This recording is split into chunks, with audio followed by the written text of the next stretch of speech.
ओए बुड्ढे, तेरी इतनी हिम्मत, मैंने सुना है तू हमें पैसे देने से मना कर रहा है। हाँ, नहीं दूंगा पैसे। बहुत देख ली तुम्हारी दादागिरी। अरे किस बात के पैसे? यहाँ ठेला लगाने के पैसे। अगर ठेला यहाँ लगाएगा तो हमें तो पैसे देगा ना। अरे यहाँ पे दुकान लगाने का पैसा एमसीडी को देता हूँ, फिर तुम्हें काहे को दूं? अबे ओ, चाहे तू एमसीडी वालों को पैसे देता हो या नहीं देता हो, एक बार समझा दिया ना कि हमें भी पैसे देने पड़ेंगे, और अगर हमें पैसे नहीं देगा ना तो यहाँ पे तेरी दुकान नहीं लगेगी। ये तो गलत है ना साहब। पूरे दिन भर यहाँ ठेली लगाने के बाद 400-500 रुपए कुल कमाता हूँ, और वो भी आप ले जाते हैं। अगर ये सारे पैसे आप ले जाएंगे तो मैं अपने बीवी बच्चों को कैसे पालूंगा? क्यों? हमने ठेका थोड़ी लिया हुआ है तेरे बीवी बच्चे पालने का। अगर हम यहाँ पे आएंगे ना तो पैसे लेके जाएंगे और तुझे पैसे देने पड़ेंगे। 2 पैसे आराम से कमा रहा है ना, चुपचाप कमा। हमारे खिलाफ जाने की कोशिश मत कर। भूल गया यहीं पे उस लड़के ने हमें मना किया था, मार मार के उसके हाथ पैर तोड़ देते हमने। तू किस खेत की मूली है बे? पैसे दे वरना तेरे लिए अच्छा नहीं होगा। पर ये तो आप लोगों की दादागिरी है ना।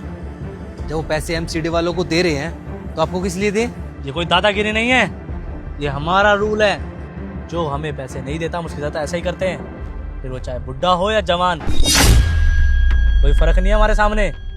पैसे देगा तो यहाँ दुकान लगा पाएगा, वरना यहाँ पे कहीं दुकान नहीं लगा पाएगा। मैं तो नहीं दूंगा पैसे, तुमसे जो हो वो कर लेना। ओए बुड्ढे, वो ज्यादा बोल रहा है तू हैं? एक उल्टे हाथ का दूंगा ना तो ये दिमाग है ना ठिकाने पे आ जाएगा। क्या है बे, हमें मना कर रहा है? कल आऊंगा तेरी दुकान पे और पैसा लेके जाऊंगा। अगर तूने पैसा नहीं दिया ना तो तेरी दुकान और तुझे साले दोनों को तोड़ दूंगा। चल चलो। नहीं दूंगा पैसे, जो हो वो कर लेना, समझे? अंकल, ऐसे लोगों से क्यों पंगे ले रहे हो? दे ही दो ना इनको पैसे। 100-200 रुपए की तो बात है। अरे साहब क्यों दे पैसे? इनको पैसे दे देकर ना हमने इनके मुंह खून लगा दिया है। इनकी तो मनमानी बढ़ती जा रही है। अरे साहब आपको नहीं मालूम, मेरे बराबर में एक चाउमीन का ठेला लगाता था, उसने पैसे देने से मना किया तो इन्होंने उसके हाथ पैर तोड़ दिए, ठेला अलग से तोड़ा। क्या पैसों के चक्कर में एक आदमी के हाथ पैर तोड़ दिए इन्होंने? हाँ साहब, इन्होंने उसके साथ बहुत बुरा किया है, सच में हाथ पैर तोड़ दिए थे उसके। तो अंकल ये सब बर्दाश्त क्यों करते हो आप? कंप्लेंट क्यों नहीं करते इनकी? अरे साहब हम गरीबों की कोई नहीं सुनता। ये सब लोग ना एक ही थाली के चट्टे बट्टे हैं, सब अधिकारी इनसे मिले हुए हैं। और साहब हम गरीब आदमी कब तक लड़ते रहेंगे इनसे? लेकिन अपना बहुत हो गया है, हमने सोच लिया है अब ये लड़ाई ना रुकेगी नहीं। हम इनके खिलाफ आवाज उठाएंगे और अपना हक लेके रहेंगे। कोई नहीं अंकल, आप टेंशन मत लो। जल्दी ही कोई ना कोई ऐसा ऑफिसर आएगा जो इनको इनके किए की सजा देगा। अरे साहब जब कोई आएगा तब देखा जाएगा, लेकिन ये लोग अब पैसे मांगने आएंगे ना मेरे से तो मुंह तोड़ जवाब दूंगा। पैसा नहीं दूंगा इन्हें एक भी।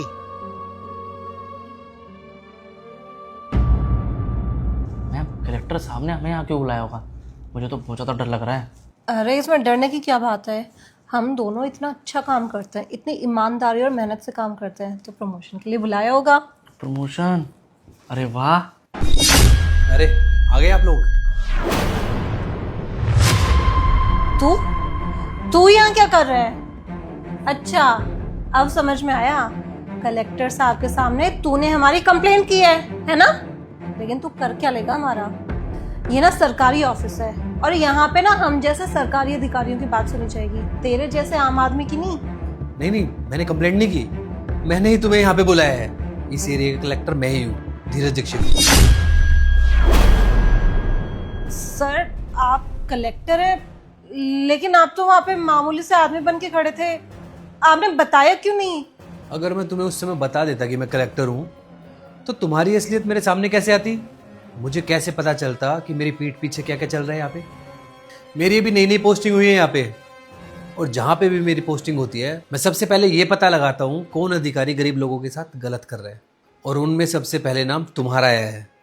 तुम्हें बिल्कुल भी शर्म नहीं आती? सरकार तुम्हें पैसे दे रही है ना जनता की सेवा के लिए, और तुम गरीबों पे अत्याचार कर रहे हो। जिन लोगों की वजह से तुम्हारा घर चल रहा है, तुम्हारे अकाउंट में पैसे आते हैं, और तुम उन्हीं लोगों को 200-400 रुपए के लिए मारते पीटते हो, अत्याचार करते हो उन पे।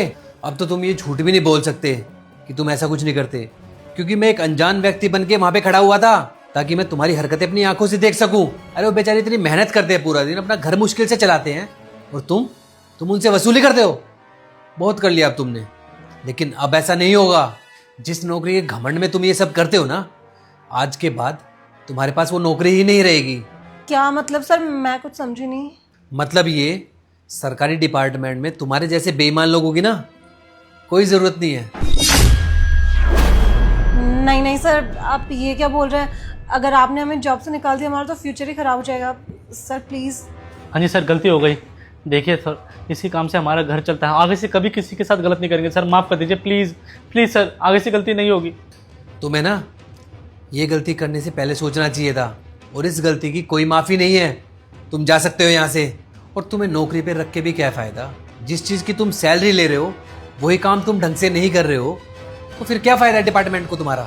अगर हमें इस देश को साफ सुथरा रखना है ना, तो सबसे पहले तुम्हारे जैसे करप्ट अधिकारियों को साफ करना पड़ेगा। और खड़े खड़े मुँह क्या देख रहे हो? निकलो यहाँ से।